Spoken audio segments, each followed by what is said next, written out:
Vivi wants to be in the video too. You want to be in the video, Stink? Huh? You didn't watch the show. Hey guys, I am back and I'm ready to get into episode 2 of the Horror of Dolores Roach, honey. Hi, my name is Kim and I love TV series. I love recapping. I love recommending. I love reviewing. If you guys don't mind, can you go ahead and like and make sure you subscribe to my channel so you guys can get all the reviews of all the things that I watch. Okay, now let's get into episode number 2. So where we left off at was that Louise said that Dolores could like stay with him as long as she wants. She told him she wants to be a masseuse. You know, that's kind of how she wants to make her money. And he's gonna try to help her out with that. He connects her with this lady named Joy, whose sister owns a nail salon. So she has like an impromptu job interview basically. So her and Joy walk over to Lucky Nail to basically interview for this masseuse position. So while she's there, she runs into an old, I don't know, nemesis from back in the day. Her name is Marcie. Mind you, she's on a job interview. So Marcie's like, oh my God, Dolores, is that you? Oh my God, how is everything? I haven't seen you since, high school or since, 16 years ago, whatever. So Dolores blows her off and was like, no, I'm sorry. I don't remember you. And the reason why she was saying that is because she was in a job interview and she didn't want nobody to know that she had been to prison. The lady, Joy, and the lady that owned Lucky Nails did not know that she served in prison. So of course Marcie is like a super bitch and she's like, oh, how was prison? Or somehow she mentions it. Completely botches the interview. So when she gets back to the empanada shop, Louise is like, hey, don't worry about it. I'm gonna set you up here. The basement can be your spa area and you can get massages down there. And mind you, it's shady and sketchy and dark and just, I don't know who would go downstairs in the basement like that to get a massage, but whatever. So she starts, getting clients and stuff and she starts making money. And she's like, oh my God, this actually might work out for me. And, hold on, I gotta look at my notes, child, because I'm just going and going and going.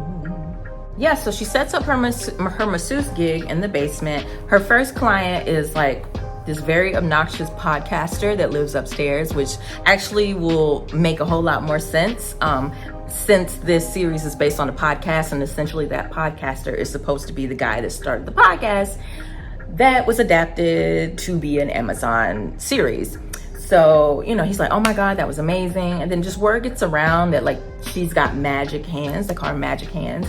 And mind you, she learned how to become a masseuse in prison because her girlfriend, Tabitha, taught her how to be this bomb-ass masseuse. And she taught her other things too, and we'll get to that. So she's like, everything's going great. I'm making money. I'm feeling good. She's like, I'm just waiting for the other shoe to drop.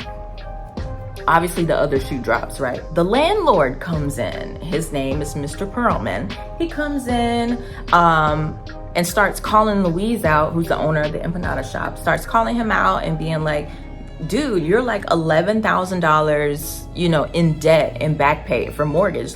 You are occupying this space illegally. You haven't been paying, just really giving him a hard time about it. So then Dolores was like, oh my God, she had no idea that Louise was in that kind of trouble. And she'd already set up her business in the basement. So she was like, you know what? I'm gonna diffuse this situation. I'm gonna try to buy us some more time. She was like, Mr. Pearlman, you seem tense. Let's go into the basement. Let's go, I have my masseuse thing going on down there. Let's go into the basement. I'll give you a massage. So he gets down there and immediately you can tell that he thinks he's about to get a sexual favor. Dolores knows that that's what he thinks, but she's like, that's not going down. I'm literally gonna just give you a massage. So she was like, you need to roll over, because he was on his back, ew. So he rolls over, and then as she's giving a massage, he starts talking himself into some shit. He starts being racist, essentially. You know how people say I'm not racist, I have black friends or whatever. He starts talking about this whole I'm not racist, I promise. I'm not racist against people like you. But this is about Darwinism. And Darwinism will come up again. I don't know really why that was a running theme in this podcast, but it is something I noticed, which is a ding Easter egg there. You have to survive, and if you want to survive here in New York and Washington Heights, you got to pay your rent, basically. So he's talking and talking, and Dolores is like tired of listening to him, basically. And she's, you know, she's giving him a massage, and she's like, you know what? I could really just snap your neck right now. Like, and she starts thinking in her head, like, like the spine, the vertebrae. She was like, let me see where I want to break it. C1 or C2. And so basically her girlfriend in prison, Tabitha, not only taught her how to be a bomb-ass masseuse, she also taught her how to break necks, snap necks, and kill motherfuckers real quick. So, Mr. Pearlman like reaches around and like grabs her, like tries to grab her butt or something, and she snaps. So she tries to like break his neck. Doesn't succeed. Mr. Pearlman jumps up and he's like, what are you doing? So at that point, Dolores can't let him leave. And that's how episode 2 ends, child. So y'all got to stay tuned for episode 3 because shit is really about to hit the fan. But before you go, make sure you like this video and subscribe. And I'll be back with the recap of episode 3.